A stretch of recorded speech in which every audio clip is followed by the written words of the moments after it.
Council meeting to order. Roll call, please. Alderman Catalano. Here. Alderman Jacob. Here. Alderman Messina. Here. Alderman Sorrentino. Here. Alderman Samarski. Alderman Here. E. Wesley. Here. Alderman R. Wesley. Here. Alderman Woods. Here. Mayor Police. Here. Declare quorum present. Please stand. Join the Pledge of Allegiance. I pledge allegiance to the flag of the United States of America and to the republic for which it stands, one nation, under God, indivisible, with liberty and justice for all.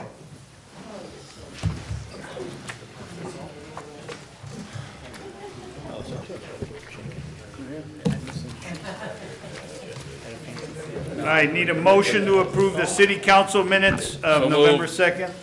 Second. We have a motion and a second. What? Hold on, we got a call. We have a motion and a second. Any questions, comments, corrections? Alderman Sismarski motion. Yeah. Did I hear a phone? No, he did it. He's got a call. He's He was all right. calling in a second motion from his phone. How nice. So it's, Alderman Sismarski and Alderman Eugene Wesley, second. thank you very much. Any questions, comments, corrections? All in favor? Aye. Opposed? Motion carries. Do any citizens wish to be heard on matters not listed on the agenda?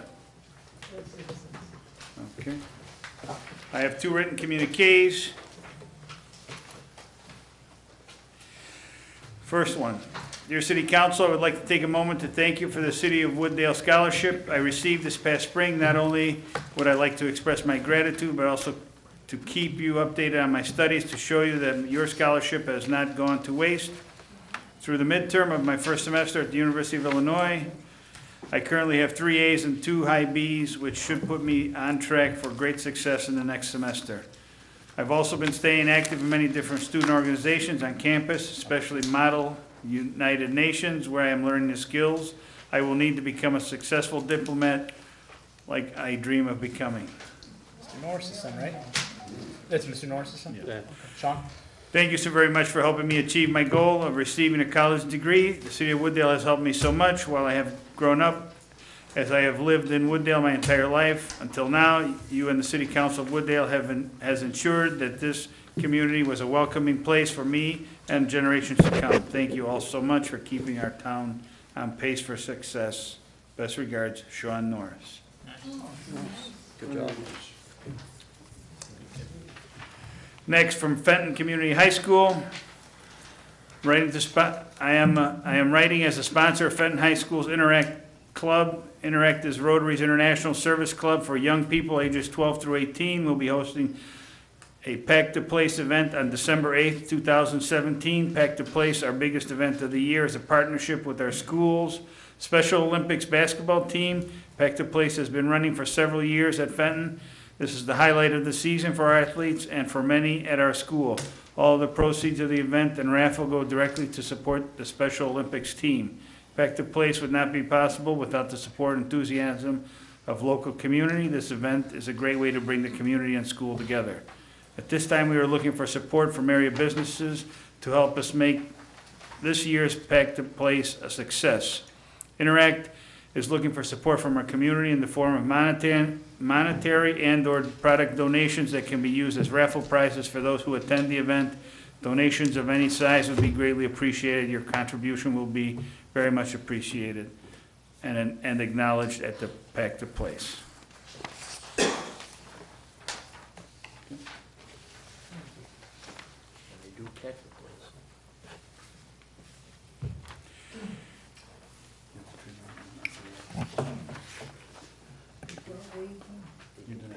Okay. All right, under Mayor's report, December 2nd. The tree lighting, city tree lighting will be December 2nd, right next door at the old bank from 2:30 to 5 p.m. There'll be crafts for the kids to do and other activities. And Mr. Murmas. Good. 2 items, Mr. Mayor. One, The last yard waste collection dates for 2017 are Monday, November 27th, or Tuesday, November 28th, based on your waste collection pickup day. The final brush collection pickup for 2017 is on Tuesday, November 28th. The city just did send out a reverse 911 this evening about that last pickup, and we will also send out another reminder on Tuesday, November 21st. I know the chief also had an announcement, so I'll defer to him on my last announcement. Thanks. Just in the last couple of days, we had some inquiries about coyote activity in town. And this is kind of in a new area of town that haven't received necessarily a lot of complaints in the past. So just so everyone's aware, coyotes are in our midst. We've been dealing with complaints about them for the last at least 10 to 12 years. The Forest Preserve says, you know, they do not recommend any type of trapping or killing. They're not a public health concern. You know, you should always supervise small animals, or, you know, not leave small animals outside your house unattended. But generally, coyotes will not be aggressive towards people, and just because they're bold and in your area doesn't mean they're necessarily aggressive. So the health department said that each year there's about 900 dog bites, and they don't have one recorded incident of a coyote bite. So what we're going to do is put something in the city newsletter also, just to remind people of that. The Forest Preserve has some really good information on their website, and we'll try to get it on our social media too. So I know a lot of residents follow the PD and the city's social media, so we'll make sure to get links out on that too. Obviously, if there's any incidents with them that are concerning, people can report them to us and we'll investigate. But as far as in general, just coyotes being in the town, we are aware of it, and it's not uncommon, along with other wildlife such as foxes and a number of other things that we see around town. Alderman Roy Wesley, go ahead. Question to city manager. Yard waste pickup is when? Last pickup is when? Mr. Murmish. 27th and 28th, depending on your garbage pickup. And since the leaves are hanging on the trees still and they're not coming down fast enough, are we gonna look for extra pickup? And since we don't have a meeting until after that, We could ask for an extension. We do that from time to time. so how are we gonna? We're not having a meeting before that. Well, so typically, we just how- administratively ask for another pickup if we feel there's a need for one. But Okay. we want to get the residents the word out that that's the last pickup, and if there's more after that, perhaps then we can do another one. Tell the trees that, so they leave. Alderman Sismarski, you had something else? Chief, this goes back to your recourse. I've had people say that it's illegal to shoot a coyote. They're protected federally. Is that true or false? If they're endangered? Yeah, you're not allowed to trap, poison, or do anything else to the animals, and certainly, you know, shooting would fall into that. I know there's been incidents in the area that small dogs have been attacked. I'm aware of one of our officers who lost a dog to that, so it can happen. I'm not saying it can't happen, but we certainly don't recommend that people take action and fire on any type of animal unless it's to, you know, legitimately save someone's life. But we haven't heard of any coyote versus human bites in Dupage County ever, according to the health department. So that's something to keep in mind. Yeah, it didn't have to do Thank with, I'm sorry. Go Yeah, ahead. it didn't have to do with bites. It had to do with residents with small dogs saying they will protect their small dog because that's obviously a meal for a coyote. They said they'll just shoot it. I said, yeah, I don't think you can. I'm pretty sure they're protected by the federal government. Chief. I'm not sure on the federal statute. I'd have to check into that. And Because some states do have laws where you, Sismarski. I'm sorry, some states do have nuisance laws where if they're threatening your personal property or your animal, you have that right. All right, well, the chief, you'll check into it. yeah, and we Thank can you. include that in the Alderman information. Jacob, something on this subject as well? Yeah, on the coyotes, and Alderman Messina and myself reached out to you because several of our residents complained. Now, is it pretty common for them to go into your yard? I mean, again, one of the residents had it in her, right in her backyard in the morning when she went out in her yard.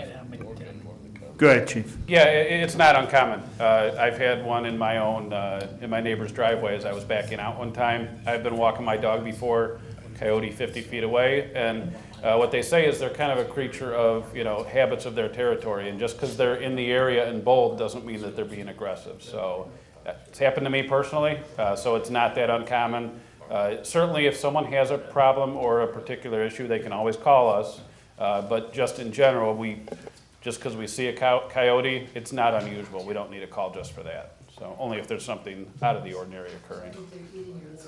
Correct. All right, thank you. Next, consent agenda. If no objections, we have 2 items. I'll entertain a motion to approve. Make that motion. Second. Roll call, please.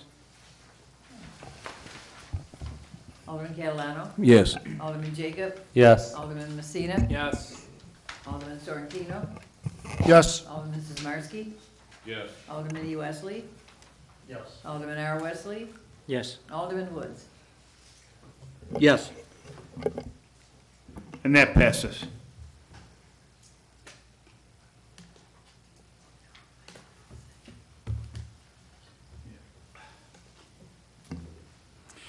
Next, I entertain a motion to approve the items on the agenda. Item number 1, a resolution approving a design contract with Clark Dietz for the Potter Street Pump Station Generator Project in an amount not to exceed $39,905. Item number 2, approval of final payment request to Martam Construction Incorporated for the Edgebrook Lift Station Project in an amount not to exceed $73,981. Do I have a motion? Second. Okay, we have a motion and a second. Roll call, please. Alderman Catalano. Yes. Alderman Jacob. Yes. Alderman Messina. Yes. Alderman Sorrentino. Yes. Alderman Sizmarsky. Yes. Alderman E. Wesley. Yes. Alderman R. Wesley. Yes. Alderman Woods. Yes. And that passes. Next, committee chairman reports, planning and zoning, Alderman Woods. Thank you, Mayor. I have 3 reports. One is the ordinance authorizing the entry of a redevelopment agreement with Bristol North Middle LLC. That is my motion. Second. Okay, we have a motion and a second. Questions? Alderman Eugene Wesley. First, my memory, is this the one with the TIF that we gave money to? Or is Mr. it- Murmas, go ahead. Yeah, we passed it at committee a number of Right. weeks ago, So and then that's- we had to have time for the attorney to review it. Okay, and then the other thing is, Go ahead. planning and zoning said he's got 3 reports unless there's a revised agenda. I only got 1 report here. Yeah, there was a revised agenda. There is a, That's the revised agenda. I'm good. I'm good. All right, we have a motion. Any other questions? Alderman Roy Wesley, go ahead. Mr. Bond, this agreement, there's stipulations if they don't follow some things of paying back the money if they if they violate the agreement, correct? Mr. Bond, That is correct. follow it? Any other questions? Alderman Smarts, you got a question or? No, on one? No. Oh, okay. All right, roll call, please. Alderman Catalano. Yes. Alderman Jacob. Yes. Alderman Messina. Yes. Alderman Sorrentino. Yes. Alderman Sizmarsky. Yes. Alderman E. What? You said yes. Oh, Alderman E. Wesley. Yes. Alderman R. Wesley. Yes. Alderman Woods. yes. And that passes. Next, an ordinance amending and providing for regulations concerning boards and commissions, nuisances, public and private trees, and emergency management in chapters 3, 6, 9, and 12 of the City of Wooddale Municipal Code. That is my motion. Second.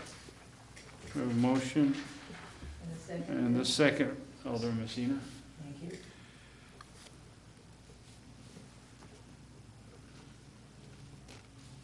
Alderman Sismarski. Yeah, I'd like to have Matt York explain to anybody on the council that needs anything that was not talked about while he was not present for the prior topic. We're talking about the trees, Mm-hmm. the 2-inch versus the 2.5. Correct. Go ahead, Alderman, Mr. York. Yes, there was some discussion after the meeting regarding the 2-inch The change of the code from a 2-inch tree to or 2.5-inch tree to a 2-inch tree. I guess the preference of the Public Works Department, and Mr. Cage can speak on the community development side, but I'm sure we're on the same page, is that a minimum of 2.5-inch tree would be beneficial to the city. In the past, we've always tried to plant 2.5 or 3-inch trees into the parkway and the Parkway Tree Planting Program. And when we have had to go down to a 2-inch tree because of stock and lack of quantities available, it has been a pushback against between the members of the board, as well as residents, that the 2-inch trees are too small. They are quote-unquote twigs that we're planting out there. So the 2.5-inch trees are a little bit bigger trees, more established originally. They're not any more difficult to plant than a 2-inch tree is for our contractors, and they basically give us a little bit bigger head start on making our urban forest greater than it was before as a big spot. So. Alderman Roy Wesley, go ahead. Do you have the breakdown of the cost between the 2-inch tree to a 2.5? Mr. York? I do not have any actual numbers. Normally, in the history that I've been doing trees for the last 13 years, it's usually about $50 to $75 difference between a 2-inch tree to a 2.5-inch tree. Depending upon species, though. You know, if you get a real hardy species like a real good oak or something like that, it may be a little bit more. If you get a little bit lesser species, it could be a little bit less. But somewhere around $50 to $75 is usually a breakdown. Alderman Catalano, go ahead. Yeah, Matt, what is the difference between the roots as far as a 2-inch and 2.5-inch as far as, you know, is there a big difference? Go ahead, Mr. York. All trees are a little bit different depending upon what kind of tree they are, how big their root systems are going to get to be. A typical rule of thumb is as big as the canopy is on the top of the tree is as big as the root system is on the bottom of the tree. I mean, that goes from little baby trees all the way up to huge oak trees or sycamore trees or you know, redwoods. So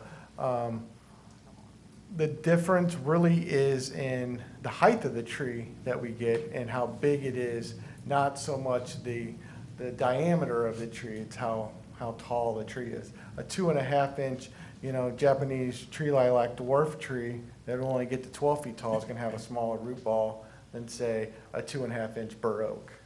So we're not going to have. Go ahead, Alderman Kittle. So we're not going to have an issue of the bigger tree growing into the sewer system.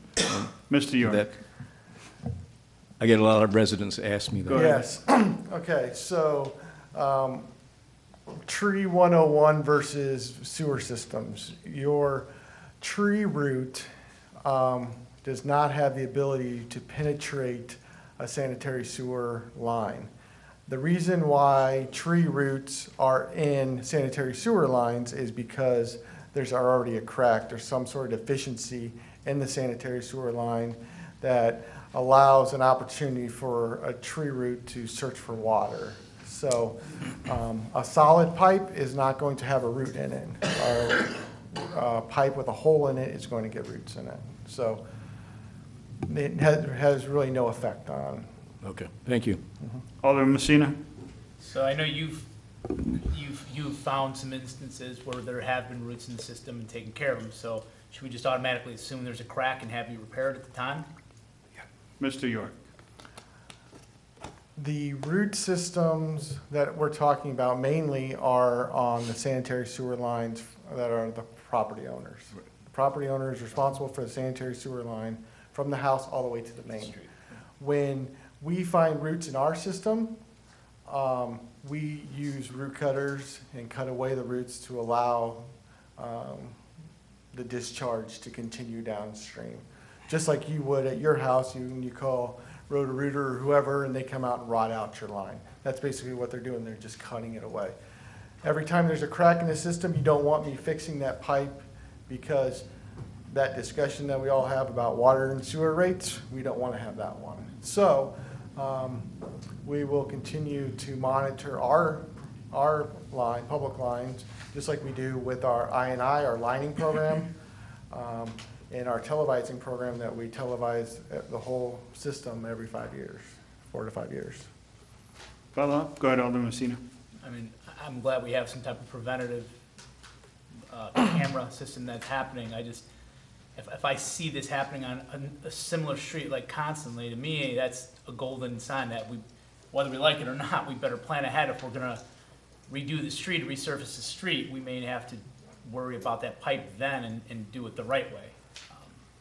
Go ahead, Mr. Yeah, York. and that's why with our lining program, the I&I program, this year we're doing a lining program. That's mainly those issues. The pipe is in good condition except for it's got some cracking and some defects.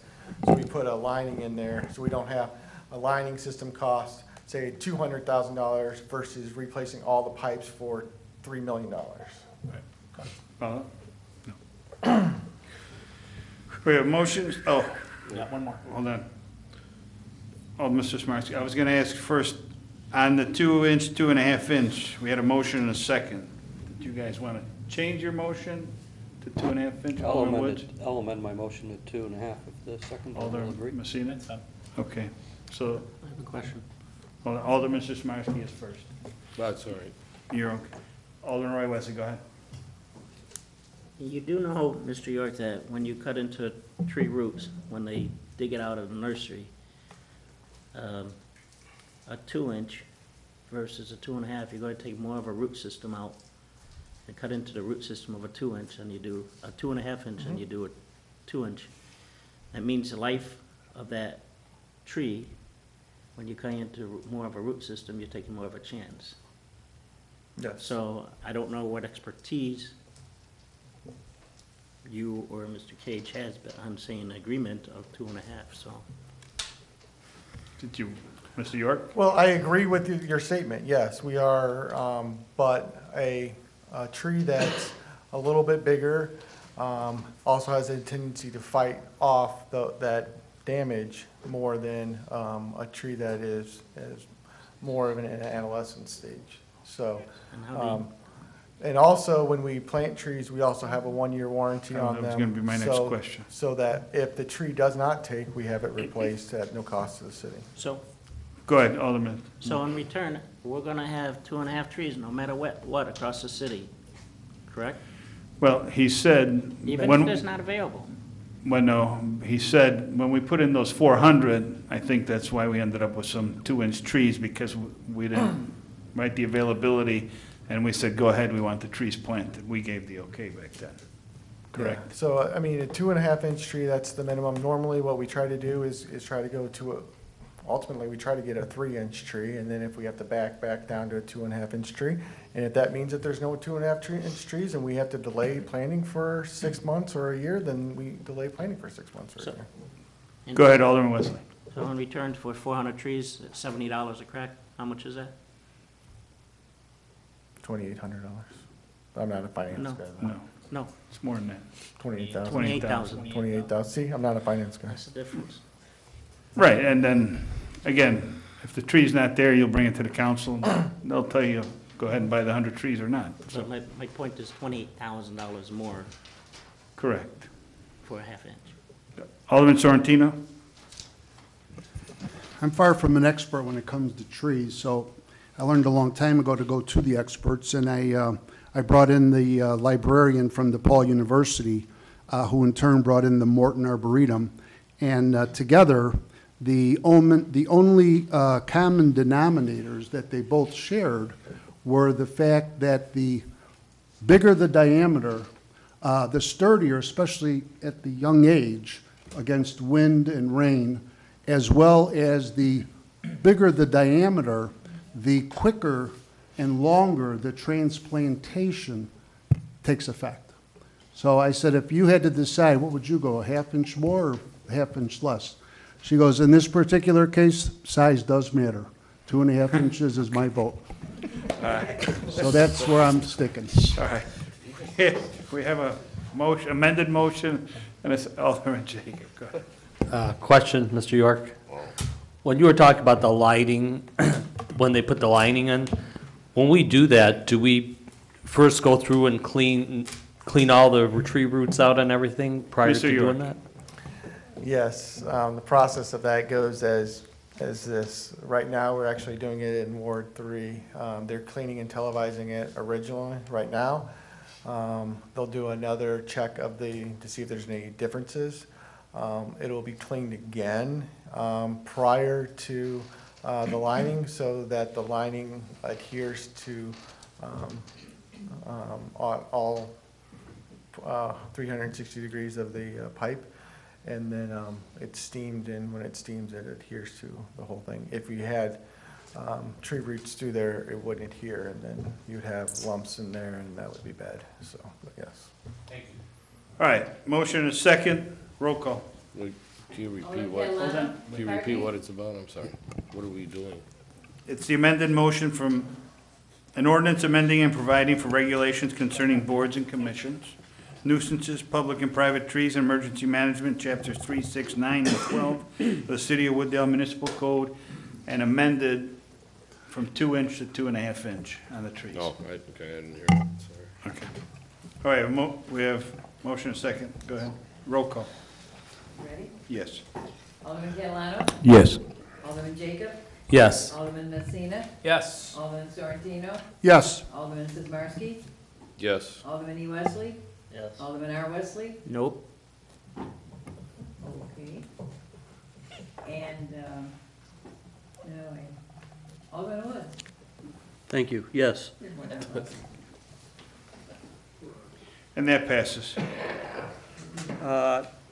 My next and final report, Mayor, an ordinance amending and providing for regulations concerning tree preservation, the Community Development Commission, stormwater management, zoning definitions, refuge enclosures, home-based businesses within the Unified Development Ordinance, and Chapter 17 of the City of Wooddale's Municipal Code. That is my motion. Do I have a second? Second. Questions? Alderman Jacob. On page 104 of the packet, I had a couple quick questions. Go ahead. Um, Who's it for? Either Mr. Cage, probably. Go ahead. Yeah, Mr. Cage. So it talks about lighting. It says that all exterior lighting, building and parking lot lights shall be directed away from adjacent properties, alleys, and thoroughfares. And then the next item talks about delivery and loading operations. So adjacent is right next to, so does that mean across the street you could have your light shining from one side of the street? Because it doesn't say anything about that. Mr. Cage. I can tell you from experience, if the light's shining across the street, the city will make you turn those down. I learned that firsthand. Thank you, the perfect lead-in. Adjacent, any type of lighting issue is a nuisance. So whether it's adjacent or across the street, that would be a nuisance. So if someone had their lights directed at their neighbor or across the street or at another business, something like that, that's something we would look into. It's not something that they're allowed to do. Go ahead, follow up, Alderman Okay, Jacob. well, then, I mean, the way the code reads, it just says adjacent, so adjacent does not mean across the street. And the same thing with the delivery and loading operations. It says, delivery and loading operations shall not disturb adjoining neighborhoods or other uses. I believe it said, maybe it was just with the lighting, I thought it said in 2 spots, but could we maybe add the verbiage across the street, or, you know? Go ahead, Mr. Cage. Yes, we have a couple of different options. We could add that language in there just to clarify it. That's something that there's a degree of interpretation as. Excuse me one second. What page was that again, Alderman Jacob? It's page 104. He's been having a little issue with his iPad. 104 on the packet. He's coming up to speed now. Go ahead, Mr. Cage. I'm sorry, I didn't mean to cut you off. That's okay. Yeah, we can either tweak the language. We're fine doing that. Obviously, you know, we interpret the code to be a good neighbor, we can tighten up that language. I would treat this as adjacent would be across the street, but that's a perfectly good way to do it by changing the language. Mr. Bond? Yeah, there also, the code does prohibit you from, as the mayor indicated, from, shining into another's property. That falls under another completely different nuisance provision as well, and I believe that you'll find something in the criminal code if that were to continue and it was done intentionally.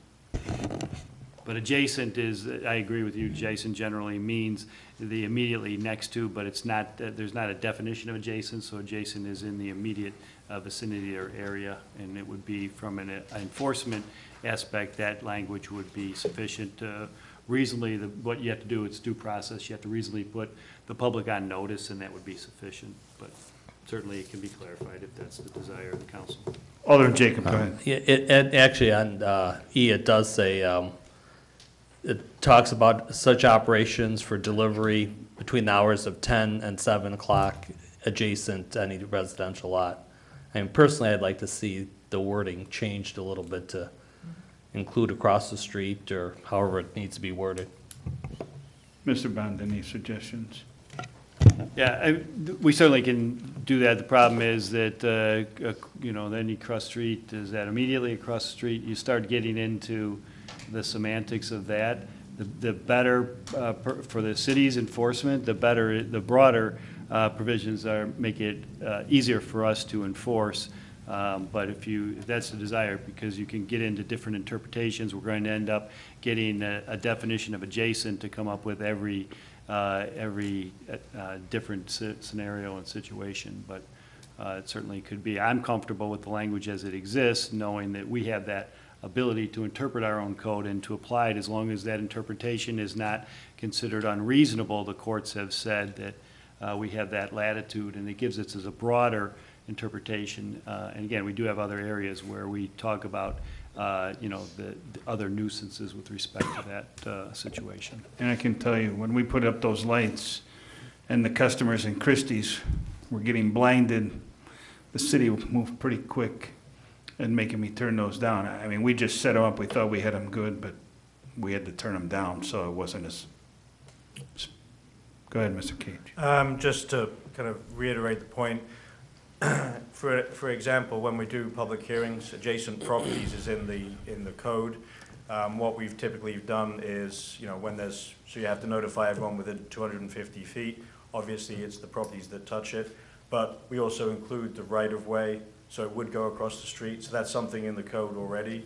For something else, we can tighten up the language, but that's something that we would normally do, so that's something we can add to it. Or we could just continue to do what we normally would do, which would be adjacent would be considered if there's an alley, any kind of right-of-way, whether it's a street or an alley, we would go across the street. Okay, go ahead, one more, and then I'll go to the other side. Well, just going to the attorney, I just want to make sure we don't have the problem where they're delivering across from a residential where it's industrial, and they're saying, well, the code says adjacent, so my property doesn't touch the property. I don't want to run into that issue. Mr. Bond. Yeah, no, and we would not, and as Mr. Cage indicated, if we said adjacent means across the street, and there's an alley there, then the argument, if I'm the lawyer or the property owner on the other side, I'm going to say, well, it's not a street, it's an alley, so therefore I'm not adjacent. Or there's a large park area or something. So this gives, the broad language gives the city the broader enforcement authority than the more strict, narrow, because the more when you're interpreting statute, and our code is considered law, when you're interpreting it, the more specific that is, the courts would look at it in a very narrowly construed fashion.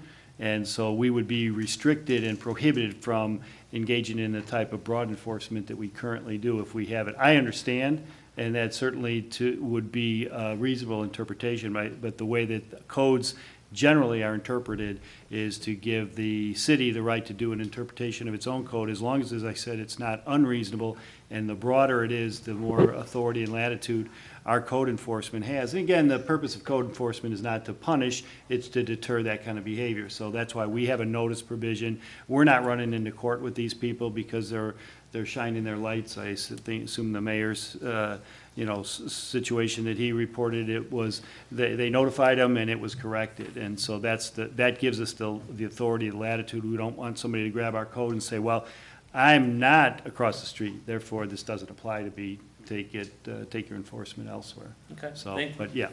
Alderman Sismarski. I've got two. I know that on our city lights, if they impede to your personal property, there are diffusers we can have installed that diffuse the light from coming and encroaching to your home.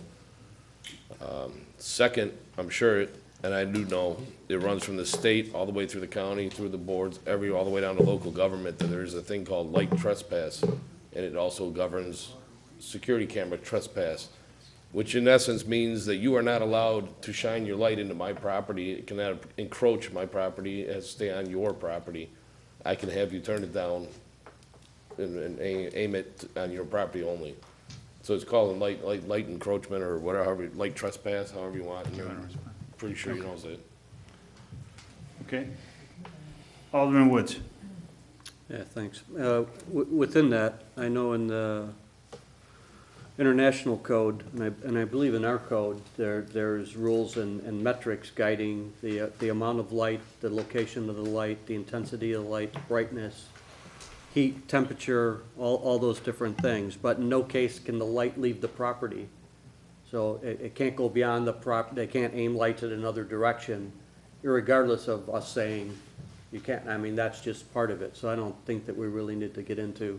I understand the concern, but I think the other parts take care of that, and that's why the incident that the mayor brought up, why they jumped on it right away.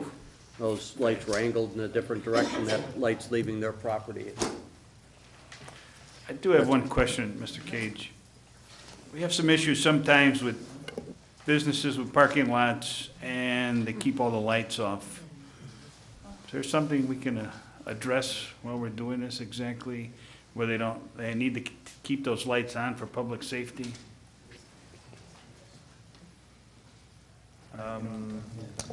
For want of a better answer, I think that's something I'd probably defer to the city attorney on. Mr. Bond, I'm just curious. Yeah, I mean, it certainly would make sense, unfortunately, because it is private property. The rights of the private property owner would allow them to maintain the property in a dark condition as opposed to a well-lit condition, which I'm sure the police chief would appreciate, and his officers on the street would appreciate the additional lighting. But the law does not allow a unit of government like the city to mandate that unless it's there's a specific safety concern or a specific impact on the health, safety, and welfare of the citizenry. In other words, if there's an area that it's an attractive nuisance, for example, and people are gathering there in some dark concealed area that they're engaging in other behavior that could be criminal in nature or whatever, then the city could exercise its police powers in that regard. But just short of that, the law does not give us that authority. No, because I received some complaints from seniors who go shopping in establishments and they come out and it's rather dark as they walk to their cars. That's all. I'm just, okay, no problem. All right, we have a motion, second. Roll call. Alderman Catalano. Yes. Alderman Jacob. Yes. Alderman Messina. Yes. Alderman Sorrentino. Yes. Alderman Sismarski. Yes. Alderman E. Wesley. Abstain. Alderman R. Wesley. No. And Alderman Woods. Yes. And that passes. That is the end of my report, Mayor. Thank you.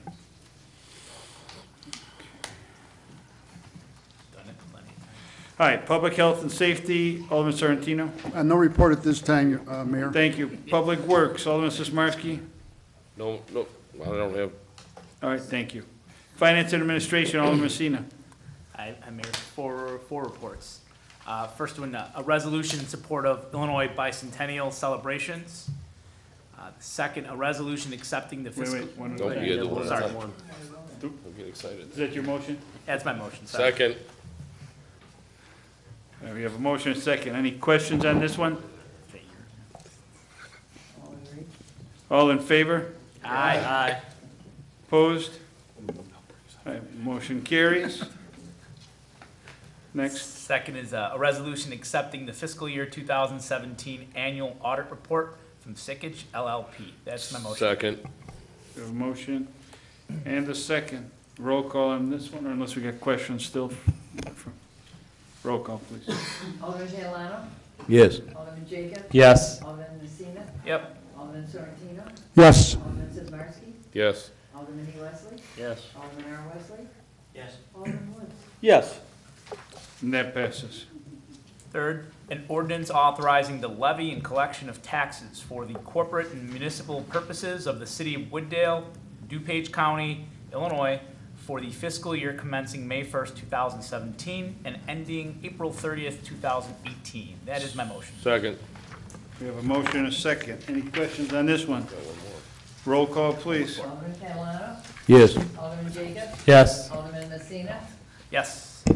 Alderman Sorrentino? Yes. Alderman Sizmarsky? Yes. Alderman E. Wesley? Yes. Alderman R. Wesley? Yes. Alderman Woods? Yes. Passes. Okay. Okay. Final. And that passes. Okay, final report. An ordinance abating the taxes heretofore levied for the year 2017 to pay debt service on general obligation bonds, alternate revenue source, quote unquote, Series 2012 of the City of Wooddale, DuPage County, Illinois. That is my long motion. Second. Motion and a second. Oops, sorry. Motion and a second. Questions on this one? Roll call, please. Alderman Catalano? Yes. Alderman Jacob? Yes. Alderman Messina? Yes. Alderman Sorrentino? Yes. Alderman Sizmarsky? Yes. Alderman E. Wesley? Yes. Alderman R. Wesley? Yes. Alderman Woods? Yes. And that passes. That's the end of my report, Mayor.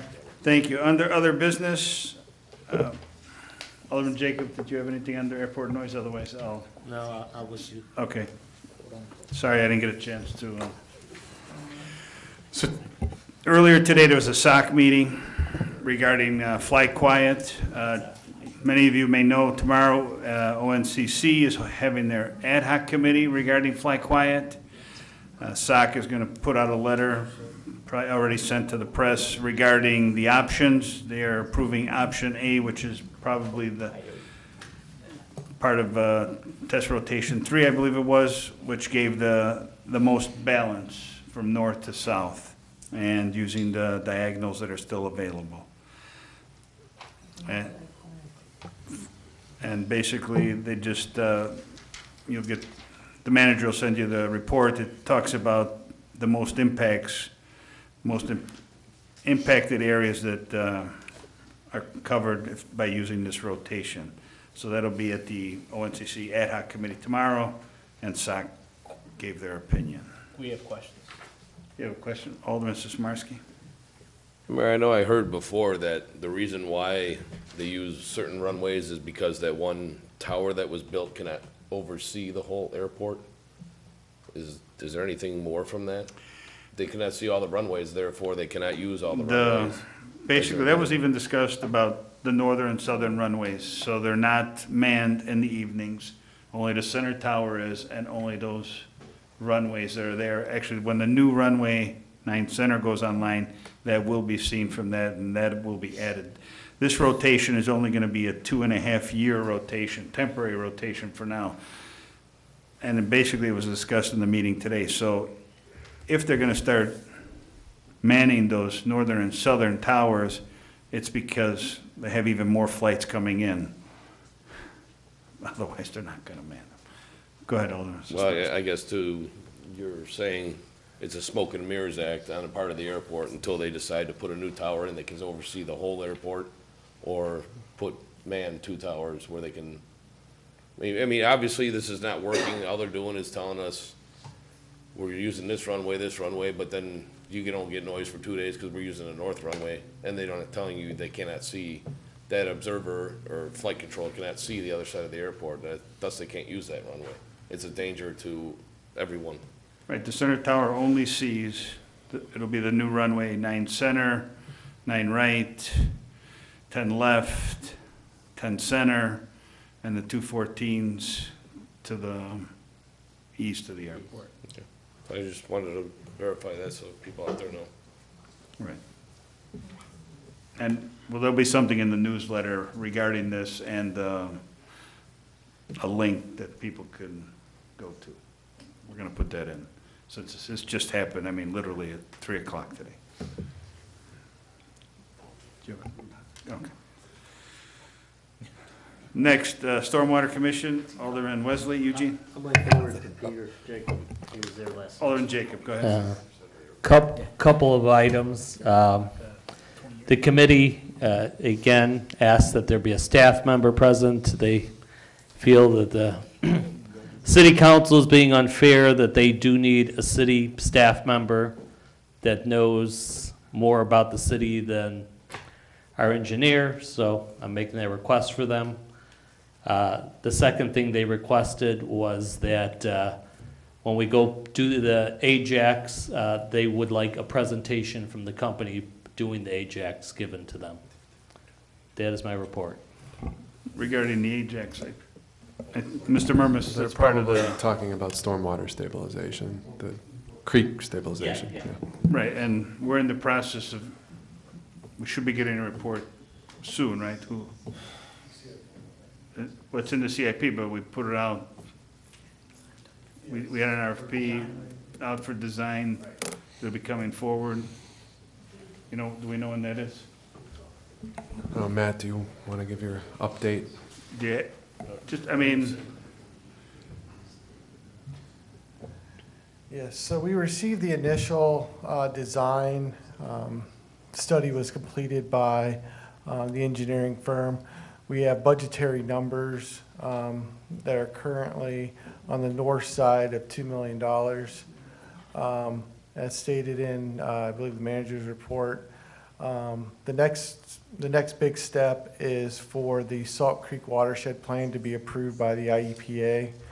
Once that is approved by the IEPA, we can be eligible for Illinois 319 grants to help pay for the program or the project. Until that watershed is available, the big ticket grants are not available to us. So we're waiting for that to be approved, which will probably be 6 to 9 months out. So we can bring it forward to discuss sometime, whether it be in the CIP or at a separate meeting. But it's going to be a long and drawn-out process due to that portion of it, and then plus the 20 or so houses that we're going to need easements from in order to do the project. right, I believe in the manager's report, it said we could get awarded up to 60% if we win the award, if I remember right. Yeah, And that'll be a future Lot of ifs. CIP discussion. Yeah. Good, Alderman Sismarski, go ahead. Just to reiterate what Alderman Roy Wesley said, the current Ajax system was not working, correct? Did you not Correct. say that? Alderman So Wesley? this is to what we picked out in a plan with the pictures of the seawall? Is it a seawall or is it another Ajax system? 'Cause I'm not gonna back another Ajax system if it's not working. Mr. York, Yeah, just real quick, the company that that did the design for us is ERA. They're the same company that did the Oak Meadows creek stabilization for that project. So it's going to be very similar to that project, where it's going to use naturalized material. It's not going to be an Ajax system. It's going to be changing some structures within the creek itself to pull the water away from the creek or the stream bank and push it back towards the middle of the creek, and then along the creek bed to put like the tree root ball systems and naturalized material for the most part. So it will not be an Ajax system. It'll be a different type. It'll be a system similar to what had happened at Oak Meadows. well, we're not gonna We're not solve anything tonight. This will No, be coming forward to us. Just maybe so for Stormwater's next meeting, give them a little information on what's happening for right now. Okay. Something else on this? I mean, we're not gonna, no, Alderman Roy, wasn't he? got something else. Well, we're gonna talk about that later, that's fine. Yeah, that's, Better do some research with the Forest Preserve and see how that's working That's what my question was. with the Okay. root rot, because for some reason, engineering wasn't done correctly, that the creek goes up and down, and they didn't realize it for some reason. okay, well, But my question was, I did have another question. go ahead. Why can't we have a staff member at these stormwater meetings? Go ahead, Mr. Murmas. We've gone over this a few times, and we spoke at strategic planning as well. Yeah, we are going to have a discussion on Stormwater Commission strategies probably in the next few months here. The thought process was the only person qualified to talk about stormwater projects was an actual stormwater engineer. And typically, we may get a little off topic at the committee if we're not talking specific stormwater projects. Hence, we staff it with a consultant, so we didn't feel the need to keep on bringing 2 staff members. Essentially, the consultant is acting as a staff member. Well, they, We're gonna discuss this, so it's gonna be coming up. because residents don't see a day-to-day the engineer doesn't see a day-to-day operation. Right, and that's why it's gonna be discussed.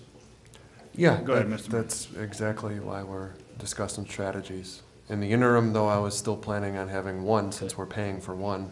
I didn't see a need to have 2. They're not. All right, next, approval list of bills. Alderman Messina. Sorry about that. Approval for a list of bills dated November 16, 2017, in the amount of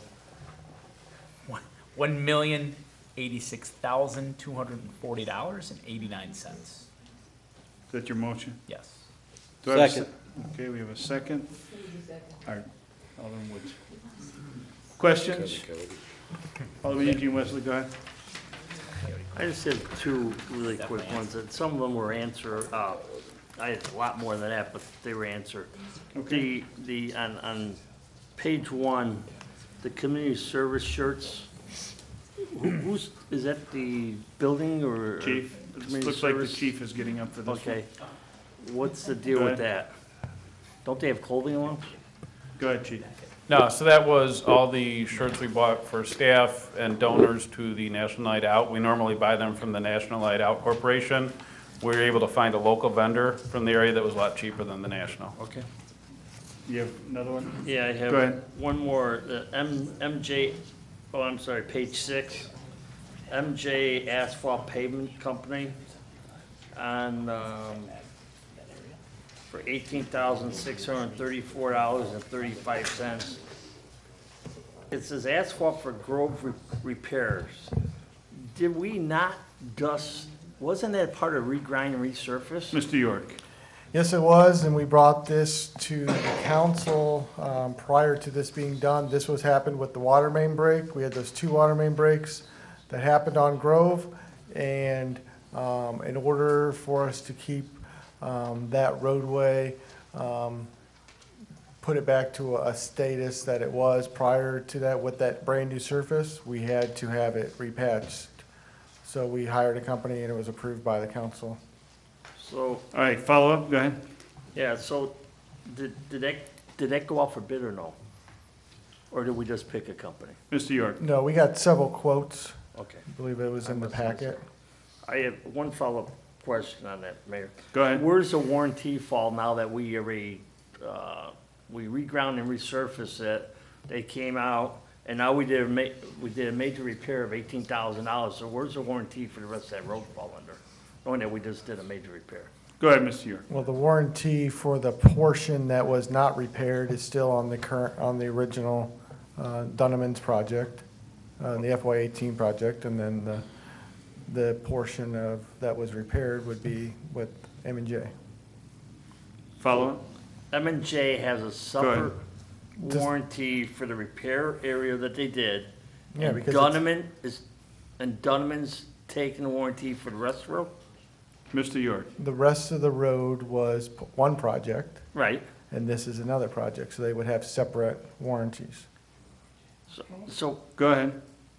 I don't think you understand my question. So, if something happens to that road on Grove Street now, not where the area, Dunham. that Dunham's part, they warranty it, Yes, that part. yes, So if something happens there, this company's warrantying it yes, in this patch area? yes. Okay.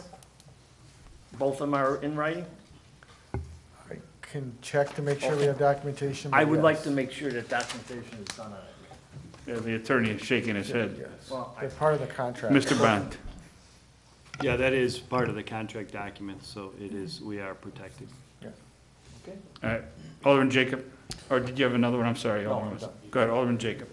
This is probably for Mr. York, but on page, well, I'll just read you. It's M&M Lock, new locks for the North Plant women's washrooms for $779. What kind of locks did we put on the washrooms there? Mr. York. Okay, there was 2 locks that were put on there, the installation and the service call on there, and everything else is a personnel issue, so if you'd like, I cannot talk about it anyway, so it needed to be done. Go ahead, you have a follow-up, Alderman Jacob? When we buy locks, do we always have the locksmith do it, or do we sometimes do it internally, Mr. York. in-house? Due to the reasoning behind why we needed to do this, we needed it done immediately, and we hired a company to come in and do it. Alderman Messina. I don't care to know the personnel issue, but because it's a personnel issue, why does that mean that we suddenly have to pay more for a lock, or that we had to get a heavier duty lock? I think we at least need to know that, because that blows my mind. Mr. Bond. Hold on, sorry, I'm not done. Because I did call some other locksmiths, and I'm calling for something personal, and I asked them about the locks, and the price we just paid is $270 more. So I'd like to build pool, and I'd like to take it out, and let's have 3 other people randomly called, because I'm very curious to see where the heck this price came from, because I feel like we were taken advantage of. That's what I feel like. Mr. Bond. Yeah, this was a situation that needed to be addressed quickly, and in order to get it done quickly, Was the city in jeopardy of losing on. money that we're Hold gonna? on. I'm not gonna comment 3 on. times as much? I'm not gonna comment on it I because it just- does have implications of Wasting money. a personnel matter, and it was money well spent and was something that was necessary under the circumstances, which cannot be discussed in open session. Okay. Okay, stuff. Not to that. Go ahead, Alderman Messina. I'll let that one pass, but I do want more information. First one is number 14, that might be for the chief. Is that just training for the dog, but it says maintenance? It's $3,000? Go ahead, Chief Estes. Yeah, so a couple components to that. That's for a full year of training for our canine. That involves a master trainer that comes out to Wooddale and does the training. Okay. And I just to expand the maintenance, it's just a term for keeping him up to speed. And then that also includes his yearly certification. This guy is authorized by the state of Illinois to certify that the dog is trained according to the state law too. Perfect. I didn't know it was a year. Yeah, Perfect. it's a year worth. Okay. You have a follow-up? Not on that. Other No, one. another one. You said you had a Yes. couple, right? Yeah. Go ahead. And actually, I'll ask you the question that pertains to this. So, regarding urine, check 42. Yeah, the purchase of that Coyote urine granules. Mr. York. That would be my urine granules that you're talking about. Okay. And that was for the mulch beds out here. We had a run of skunk and squirrel burrowing in there, and every day we would come and the whole area would be dug up, and we'd clean it up, and the next morning it would be dug up again. So we purchased the Coyote urine because squirrels and those other varmints do not like coyotes, I guess, so Okay. maybe, so they helped stop some of the maintenance, because Take we're care. coming here every day to do maintenance on the Is it beds. gonna, All right. I know it is mating season. Do we have to worry about attracting more coyotes with that? Go ahead, we do Mr. not have any coyotes on the cameras, I don't believe, Mr. Chief Vesta did not make note. Go ahead, Alderman Messina. And then one last question, Matt. Check 28 and check 61, I guess. On 28 is to Granger for City Hall cleaning supplies, check 28. And then yet on 61, same description, back to paying Ramrod, City Hall cleaning supplies. I think you've answered this before, but any reason why? Who's this one? I don't know who. Brad? That's not my purchase. Who's this, Brad or Ed?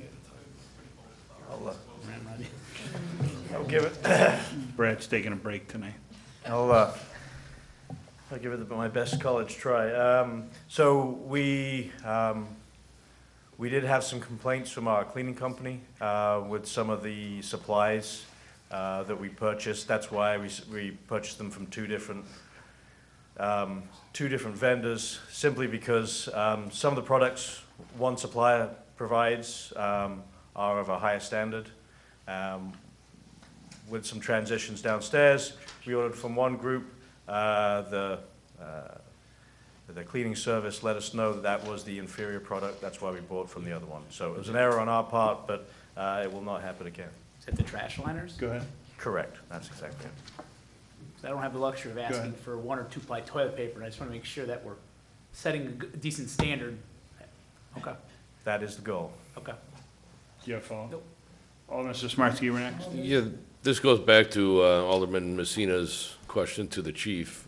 I don't remember what check number it was for the. 14.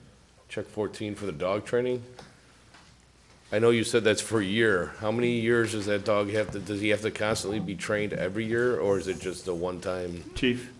Yes, he does have to be trained every year. Okay. And that's by, several years ago, there was no state mandated certification, but probably 4 or 5 years ago, because we used to get certified every year by not necessarily an Illinois company, but the Indiana company we had used in the past. Now you have to get certified in Illinois, so we have to be in compliance with that. And this is a master level So trainer. we'll see this every year? Yes. Okay. Go I had one You have a more. follow-up? Go ahead. Yeah, not to keep on the urine motif here, but just for the residents to know, I did try fox urine, and it does work if you have a skunk problem. It keeps them out of your yard, just so you know. I don't know, a lot of people call and complain about skunks in the town. Yes. I don't want to promote the, we do have places in town you can purchase that, and it does get rid of them. The coyote stuff doesn't work because there's too many of them. Okay. No, not human. You can't spray the trees. That's. Alderman Jacob, we have another one? Go ahead. This is probably for the chief as well. That's, I think, Guyla or Glock Professional, it's armorers training. Is that some kind of special training the police officers go for, or some kind of training course? Chief? Yeah, that's through Glock. That's who supplies our firearms, and we have to have armors on site that can fix minor issues that might come up. So these are 2 of our range masters that go through an armor certification through the firearms company. They can make minor revisions to the firearms. Okay, thank you. Alderman Roy Wesley, go ahead. When these city lights for holiday lighting, 10 cases, don't we save the lights or do we cut them down every year? Mr. York? Yes, we do not cut lights. We are not the city of Chicago. Every light that we get, we save. This year, we bought 10 extra cases of lights because we've done lighting at SBT. Okay. For Christmas tree lighting ceremony. Okay. So, but yes, every year we take them down, we roll them up, we put them away, and we use them next year. Yeah. But as you notice, every year, we put more and more lights up because we make it look prettier and prettier. Right, last year we lit up the memorial and whatnot. You have a follow-up, Alderman Wesley? I'm sorry. No. Any other questions? Roll call, please. Okay, let's go on the road. I do, Alderman Catalano? Wait, hold on. Did somebody say you got a question? no, that's all right. Yes. He said yes. Alderman Catalano? Yes. Taking roll call. Sorry, Shirley. I don't know what's saying yes or. No. Feel like I read something. Oh, Wow. Okay, Alderman Catalano, Yes, yes. Alderman Jacob, Yes? Alderman Messina, Yes. Alderman Sorrentino, Yes. Alderman Sizbarsky, Yes. Alderman E. Wesley. Alderman R. Wesley, Yes? Alderman Woods. Yes. and that passes. We do need to adjourn into executive session for land acquisition. Do I have a motion to adjourn into executive session? I'll make the motion. Do I have a second? Second. All in favor? Opposed? We're adjourned.